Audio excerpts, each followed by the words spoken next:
Are you looking for some spooky short stories or short spooky books that will help you hit your reading goals or simply get you into the mood for spooky season? Get with me.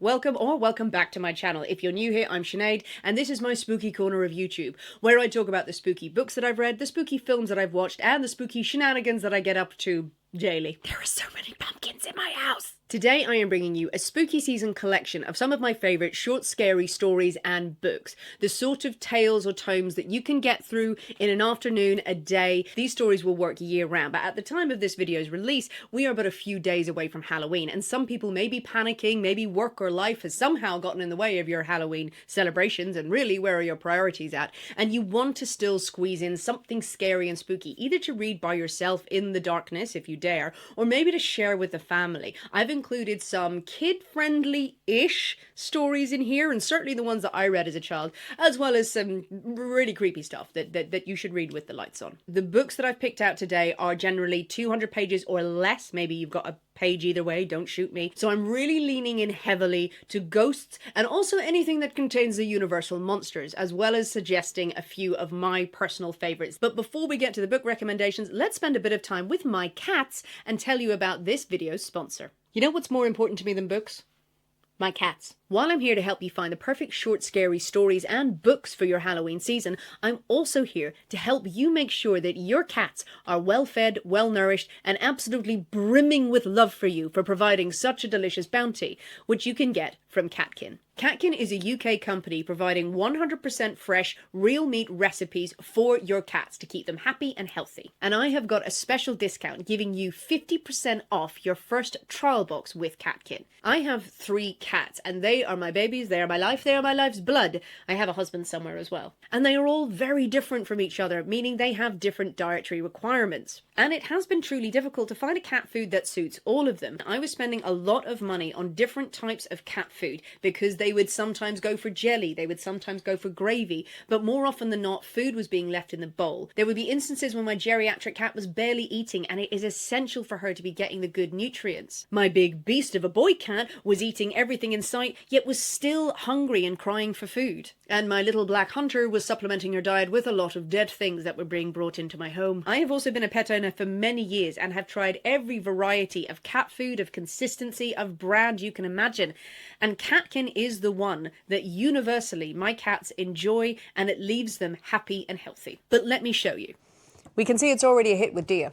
I get a delivery each for my cats, individualized, based on their weight, based on their age, based on their activity level, because they do all have different needs. So we have got the individual sachets, we've got Cluck there are different recipes that they'll send through. What's very cute at this month as well is that we have a special Halloween treat. And these seasonal flavors are just part of the extra treats you get as a subscriber with KatKin. So I have all of my fresh food. I will put this straight into the freezer.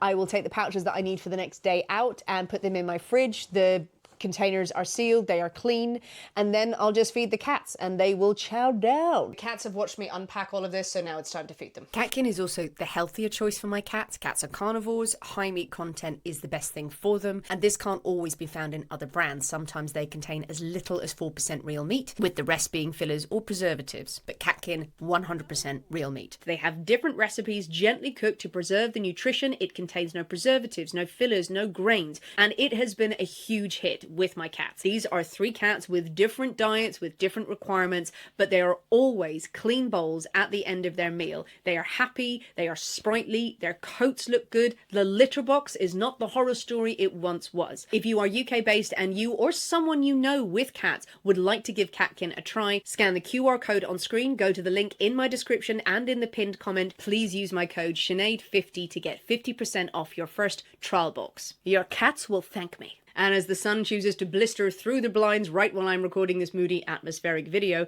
please feel free to grab a hot drink, grab a comfy blanket, grab a pumpkin and wrap your arms around it as I take you through some cool, cute, cozy and also pretty creepy short stories to enjoy in October, or really any time of the year. Remember, if you like what you see, if you like what you hear, please subscribe to my channel. And if there is a particular short story that you would like a spooky reading of by myself, I'm very happy to take suggestions. Let's get started. Of course, there's just an infinite list of great horror stories, old and new, that I could have included in this list, but I tried to whittle it down as best I could. And what I went with at first was, let's give you stories based around the Universal monsters. Are you familiar with the Universal monsters? Come with me on a journey, people. So the Universal monsters are the collection of the classic monsters who appeared in the Universal horror films back in the 1930s and onwards. Even before the 1930s, apologies, there were film versions of the Phantom of the Opera, of the Hunchback of Notre Dame that came out earlier, silent films,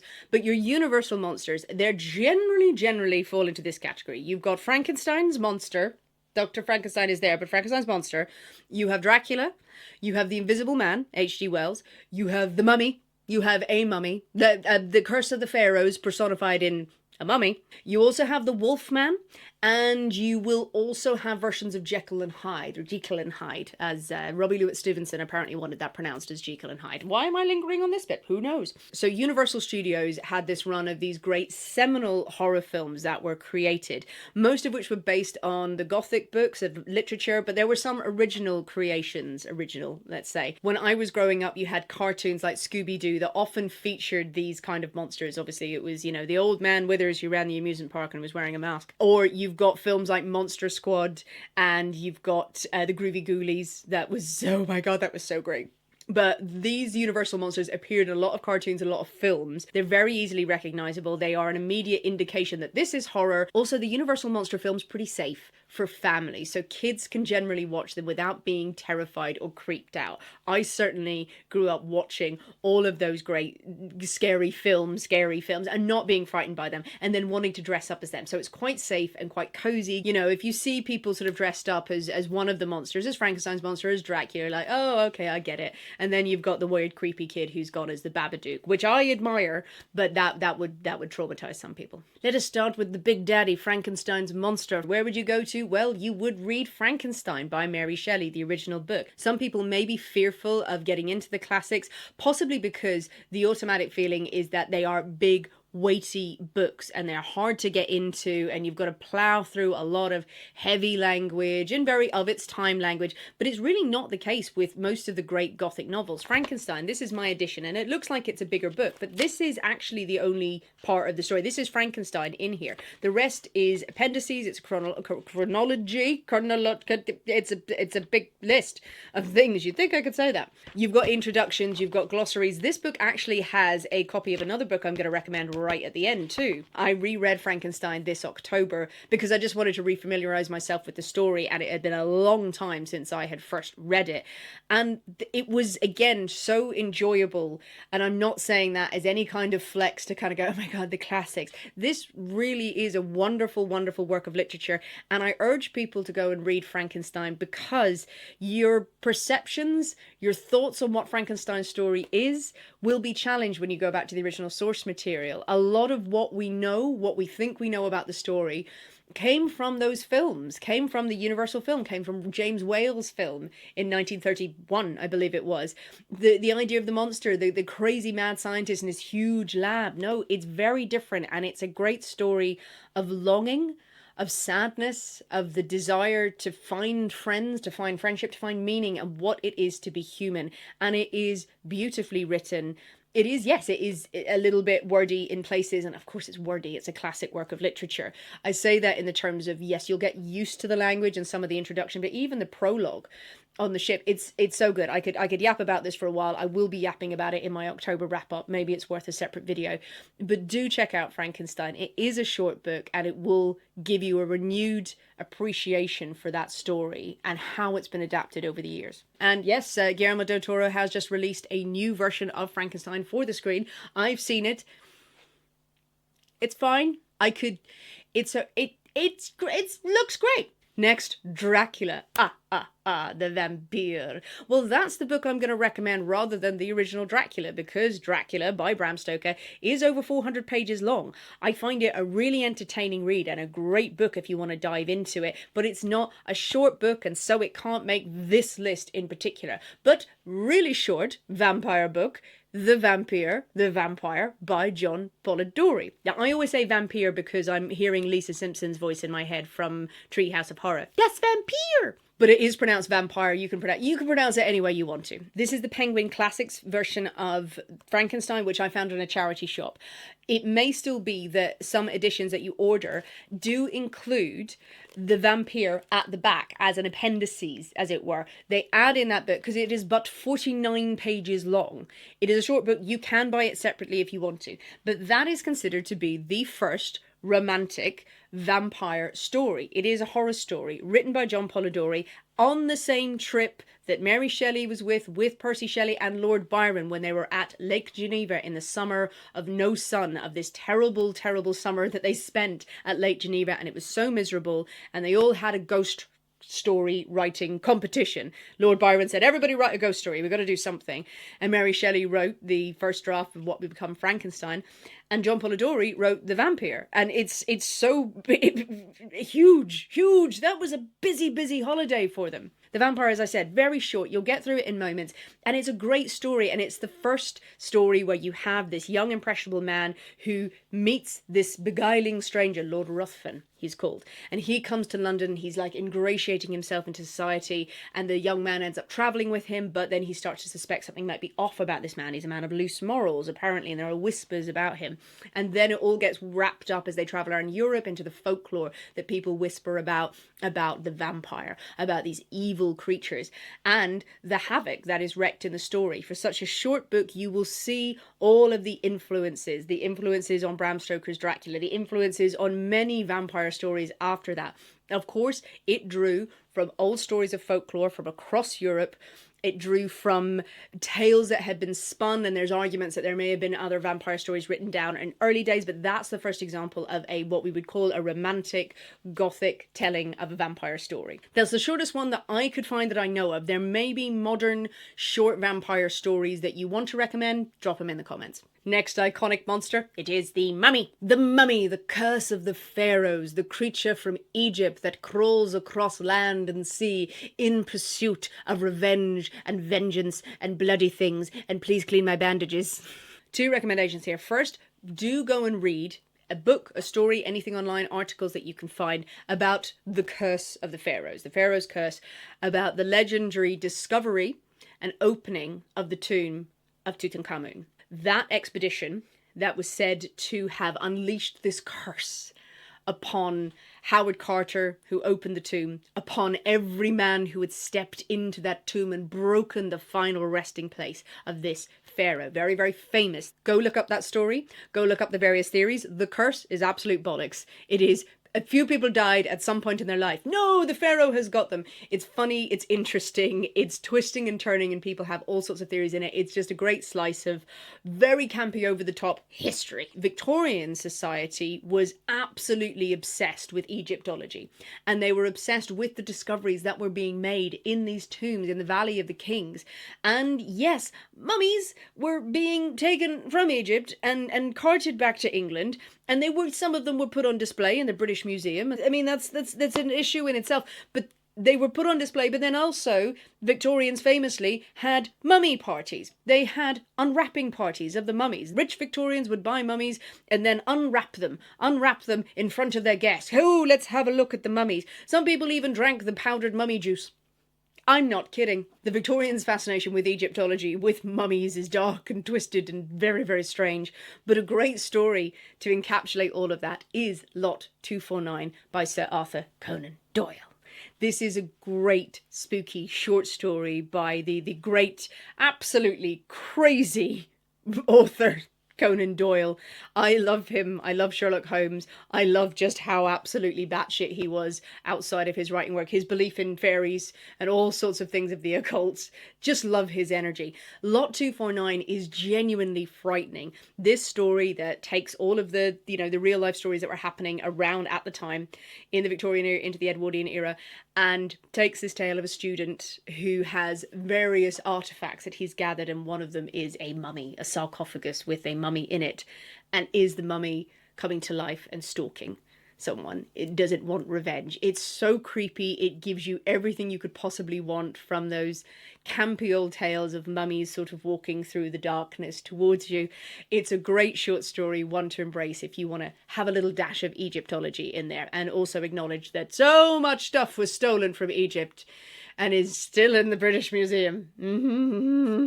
The Invisible Man is one of the Universal monsters, and you can, of course, read H.G. Wells' original tale, The Invisible Man. It's 149 pages, this book, and it is simply a great work of science fiction, of horror, of identity, of creepiness.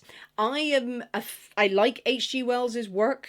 It does always delve a little bit more into the science fiction, and that exudes that sort of fascination with there's more going on in the universe, which I like, but can be a bit overwhelming at times. But The Invisible Man is a great short book, and it's got such great mystery and great visuals to it.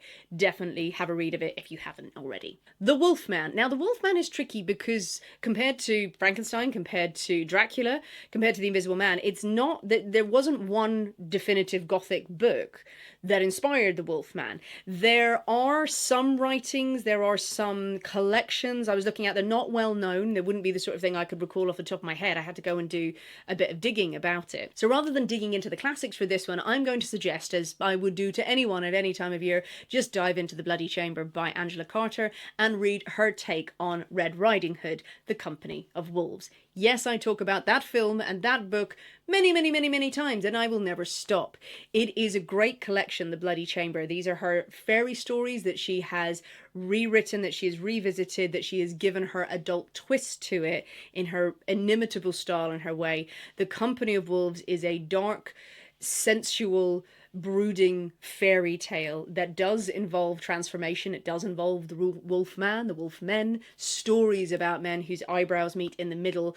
It is less horrifying, it's creepy, but it's got a sensuality to it. The Company of Wolves, you will feel very good while reading that on a cool October evening. And staying on the theme of transformation, and these two did appear in some Universal horror films, you have The Strange Case of Dr. Jekyll and Mr. Hyde.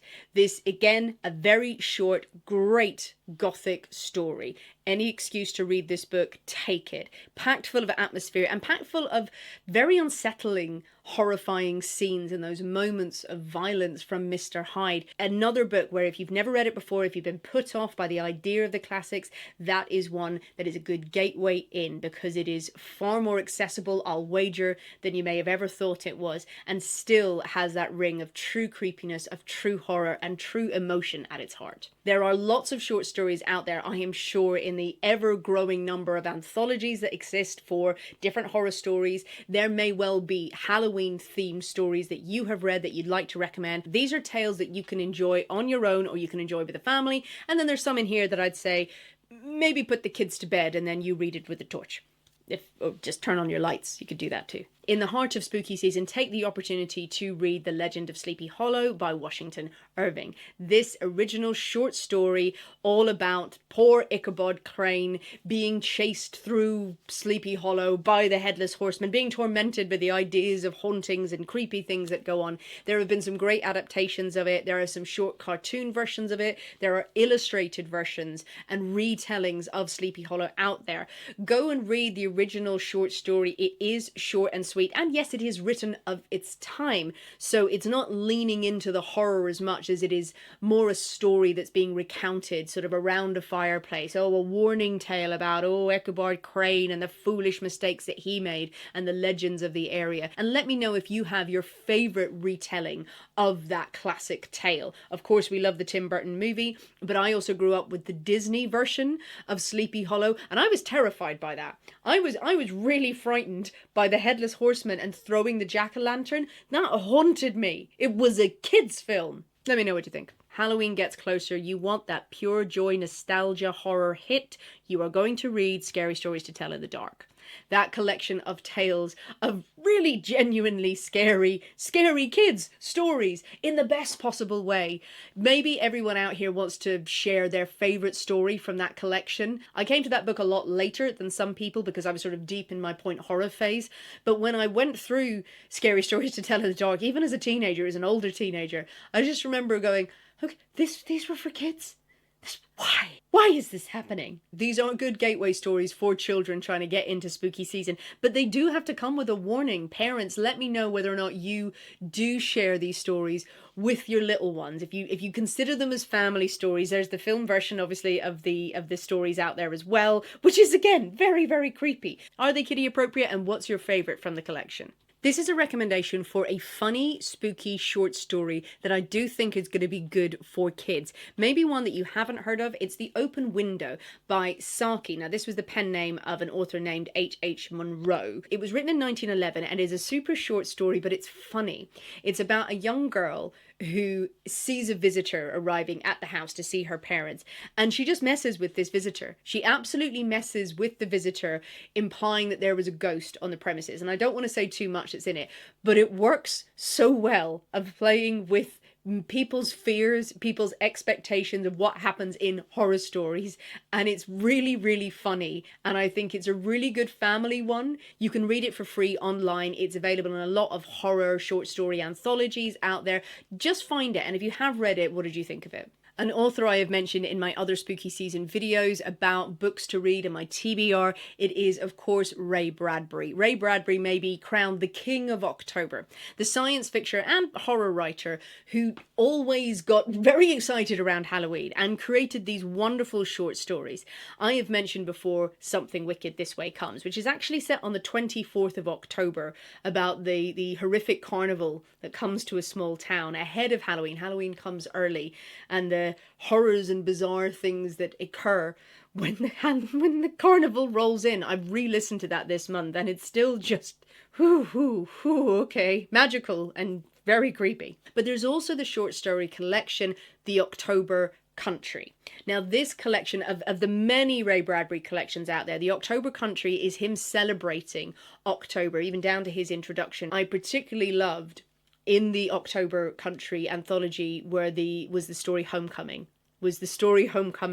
that features a family of monsters, of creatures, and a human boy who has been adopted by them. And there's just a sort of a sad coziness to that story about them sort of getting ready for a party. It feels like Halloween.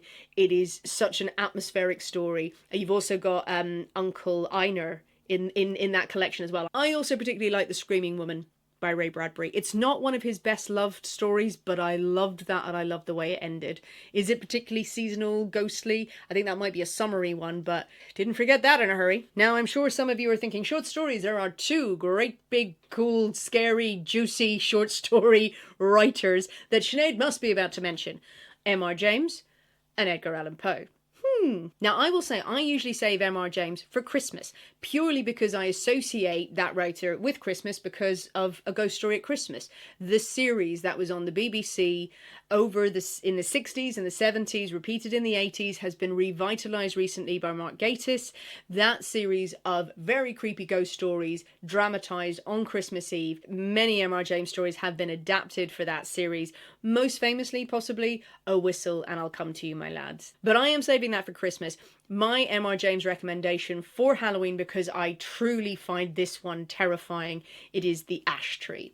It's got witches in there, it's got old witch lore in it, it is a big creepy house, it has got a very creepy gnarled ash tree, there are legends, there are lores associated with the land, and the ending of that story, the way that ends, I did not see that coming. I didn't see it coming and read it going, what? Out loud. I love The Ash Tree, and genuinely frightening. If your bedroom window has a tree next to it and sometimes the branches tap on the window, you're screwed. You're screwed for life after reading that story. If you want to read an Edgar Allan Poe story, I'm not going to recommend my favourite, The Raven, because The Raven is, again, a December story. It was in the bleak December that story takes place. For October, I would suggest, and hold on to yourselves, animal lovers, The Black Cat. Now, The Black Cat is a desperately dark story. Black cats, Halloween, lot of association there. It is the story of a not a nice man, of an absolutely horrible man, and yes, a cat dies in this tale. This torment of this man who is convinced this cat is out to get him, but also he is just twisted and nasty. Me, a cat lover and someone who does not love harm to animals in books, I would recommend The Black Cat. You can just check your comfort levels, but there is a great satisfaction with the ending of that story. It is desperately creepy, it is very twisted, and I feel the cat wins. A lot of the short stories that I grew up with and love, some of the classic tales, the classic literature, yeah, it's dominated by white male authors, but it is also important and valuable and rewarding to read more diversely. That's why I recently ordered this copy of Never Whistle at Night. This is a dark anthology of tales by Indigenous authors. It is highly recommended by many, many great authors and people who've subscribed to my channel and watched my videos on folk horror. They have said this is one to have on your list. It has a foreword by Stephen Graham Jones. I'll be diving into this along with other short story collections in the winter, which is my favorite time to read short stories. Also, if you have recommendations of great short stories by international authors, by diverse authors, whatever that diversity is, please let me know in the comments. And finally, some short books that you can cram in before Halloween hits. I have a lot of short books on my shelf and on my Kindle. I have a lot of thick books on my shelf and on my Kindle as well, but I've always got recommendations of tiny tales if you are trying to hit your reading goals throughout the year. So this list is a shorter one. I have many more, but this is all geared around spooky season because this is where we are. For classic ghost stories, do visit The Turn of the Screw by Henry James. A few people have said, and I can understand it, that the language in this book is a little more inaccessible while not being completely inaccessible compared to some of the other classics. It is a mood, it is a vibe, if that's how you want to describe it, but the central story at its heart and the way that it builds, I still maintain is a great ghost story. So do give it a try if you haven't already, or let me know how you got on with it. Of course, one of the great ghost stories of all time, The Woman in Black. This is under 200 pages. It is one of the most frightening books I have ever read. It still gives me chills down the spine when I read the hard copy. I listened to an audiobook version of it, a BBC version of it, and it was utterly petrifying. If you want a great ghost story for this time of year that will have your heart racing and your breath catching in your throat, The Woman in Black, I would always recommend. One of the great haunted house stories of all time, The Haunting of Hill House by Shirley Jackson, is a short book. It is under 200 pages. You could get through a lot of Shirley Jackson at this time of year. I also have a very, very, very soft spot for The Lottery, but that's not really a spooky season short story. We'll hang on to that for another time. If you're into haunted house stories, if you've read a lot of the modern, really hyped books of late, when you go back and read The Haunting of Hill House, you will see where the inspiration comes from. Obviously, it inspired the Mike Flanagan series. It's not exactly close to the story there. It's inspired so many other authors, that book, and it's still truly chilling. It is mind-bending to a point, but it's unsettling. The master of horror, Shirley Jackson, you can get through pretty quickly, and you will enjoy it. Two of my favourite authors who do have very short books under their belt. You have T. Kingfisher, who wrote the wonderful Sworn Soldier series, and the first book of that, What Moves the Dead, which is a retelling of the fall of the House of Usher, has wonderful autumnal, October-y vibes, and yes, creepy feelings because of that connection to Edgar Allan Poe. Cassandra Core is a divisive author for some. They write in a very lyrical, poetic style, but I think The Salt Grows Heavy is my favourite book of theirs. The Library at Hellebore, the most recent one, is absolutely crazy and full of body horror. But if you like a little bit of mermaid lore at this time of year, if you're thinking that's the kind of monster I want to read for Halloween, The Salt Grows Heavy takes the Little Mermaid and really twists it on its head. If you like your horror to be a bit more bombastic, full of badass female characters, and short, sharp, sweet, and impactful, then read Ring Shout. Ring Shout is a retelling of the KatKin. I don't know why I said it like that, but I don't want to say those words out loud. The people who wore white with the pointy and they chased after people of colour, them. This story reimagines them as horrific monster vampire things. And you have this chorus of incredibly cool, powerful, jaded, inspiring women fighting against them, absolutely kicking the shit out of them. You see that group as the horrific racist monsters that they were. You see people fighting back and becoming just this all-out tale of horror that is incredibly entertaining and shocking in many ways. But it's also about each of the women in there channeling the power, their own power, the power of the land, the power of their ancestors, the power of their voice, the shout that will stop. That will stop the monsters from rising, that will stop the monsters from massing. It's fighting against it. For such a short book, it packs so much entertainment in there. It is frightening, it is scary, but it's got that bombastic, as I said, feel to it. It's almost cinematic. You will have fun with that book. And a shout out to a recent read of mine. It is The Cold House by A.G. Slatcher. A.G. Slatcher has written the Sourdough Universe, these fantastical, slightly witchy, slightly horror books that I have enjoyed. I've gotten on with okay, and I've increasingly liked this author. But this short, sharp novella is a ghost story. It is a folk horror story. It has got bags of atmosphere in it. It is about grief. It has got a light humour all the way through it. It's even got cosy moments about a woman who has tragically lost her husband and her daughter. She's moving around in a daze, but then she finds out her husband was not who she thought he was. And her lawyer, her new shady, strange lawyer who turns up to deliver this news, suggests she takes a retreat in a big old mansion. She doesn't realise how big this place is, on an island community. She goes there, and in the house she feels she's being haunted by the spirit of her daughter, and obviously she wants to try and communicate with her, but she also senses something else is going on in the house. Is she being haunted by other things? The community has these nods to old folkloric traditions. This goes in so many interesting directions, and I found it so satisfying, so enjoyable. I loved it. It goes to places, and I was there for it. I was absolutely there for it, for a short book with ghosts, folk horror, witchcraft, all the stuff in it.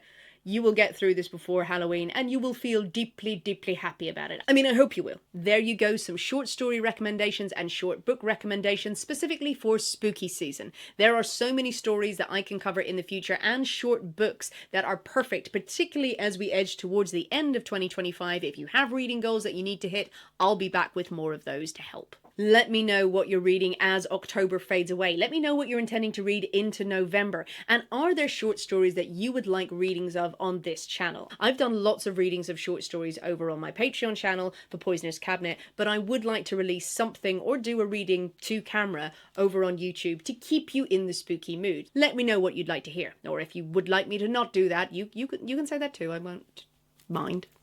It's fine. Please subscribe to my channel, tell everybody about what you've seen here, and stay spooky. Bye-bye.